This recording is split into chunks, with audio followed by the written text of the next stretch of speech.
नमस्कार भारत। नमस्कार हिंदुस्तान। व्यूअर्स, आज के छोटे से वीडियो में आपका स्वागत है। छोटा क्यों है? क्योंकि बात करने पर पता चलेगा आपको।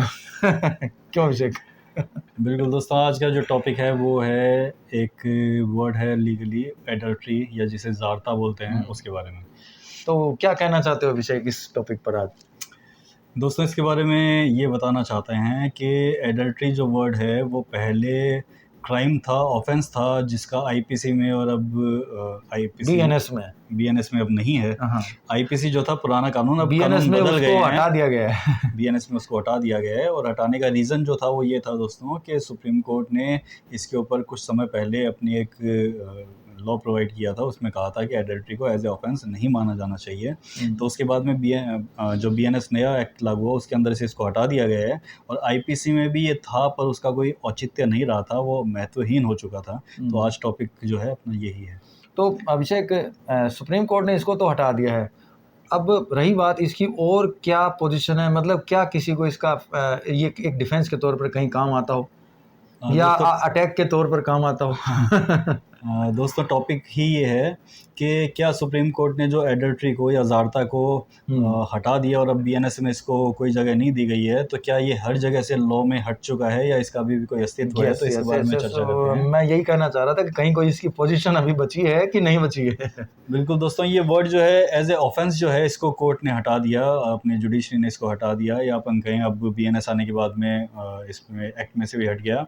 पर इसका अस्तित्व अभी भी है दोस्तों कई जगह पे, जिनमें से जो मेजर दो पोजीशंस है उसके बारे में डिस्कस करेंगे। फर्स्ट तो पोजीशन ये है कि जब मैट्रिमोनियल डिस्प्यूट कोई क्रिएट होता है तो मैट्रिमोनियल डिस्प्यूट के अंदर एक भरण पोषण का जो मुद्दा है वो भी उठता है, जिसे मेंटेनेंस बोलते हैं। तो मेंटेनेंस जनरली अपन यही समझते हैं कि जहाँ पे मेंटेनेंस की कोई बात आई तो पति को अपनी पत्नी को मेंटेनेंस देना ही पड़ेगा, भरण पोषण देना ही पड़ेगा। पर उसके अंदर एक क्लॉज है, प्रोविज़ो है, जिसके अंदर एडल्ट्री आज भी यूज़ की जाती है। तो दोस्तों आज की स्थिति ये है कि किसी भी व्यक्ति की पत्नी अगर कोई एडल्ट्री की स्थिति में रह रही है, ज़ारता की स्थिति में रह रही है, तो ऐसी स्थिति में अगर कोर्ट के सामने पति ये साबित कर देता है तो उसको मेंटेनेंस पत्नी को नहीं देना पड़ेगा। ये बहुत बड़ा प्रोविज़ो है जो किसी भी व्यक्ति को मेंटेनेंस जो देने से है बचा सकता है। मतलब एक डिफेंस है मैट्रिमोनियल डिस्प्यूट में, जहाँ पर कि ये मांगा गया है कि मेंटेनेंस पत्नी को दिया जाए। वो कहे नहीं, मेरी जो पत्नी है वो इस प्रकार से एडल्ट्री पोजीशन में है, मैं तो नहीं दूंगा। बिल्कुल। चलिए, दूसरी पोजीशन है डाइवोर्स की। अगर हस्बैंड ये प्रूव कर देता है कि मेरी पत्नी है वो एडल्ट्री की पोजीशन में है और रह रही है, लगातार रह रही है, तो ये एक डाइवोर्स का आधार बन जाता है हिंदू मैरिज एक्ट में।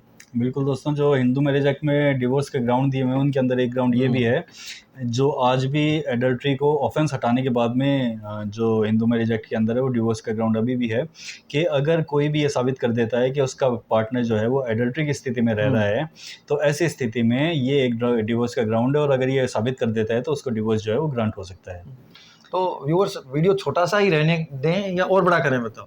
नहीं, अपनी जो मेन बात है वो इसमें आ गई। अपन जो बताना चाह रहे थे, अपन बताना यही चाह रहे थे कि एडल्ट्री को एज ए ऑफेंस हटा दिया गया है, पर फिर भी इसका लीगली अस्तित्व आज भी है, जो मैट्रिमोनियल डिस्प्यूट के अंदर डिवोर्स की स्थिति में और मेंटेनेंस की स्थिति में दोनों में काम आ सकता है। तो आज के वीडियो से हम दोनों इजाज़त लेना चाहेंगे। नमस्कार। नमस्कार दोस्तों।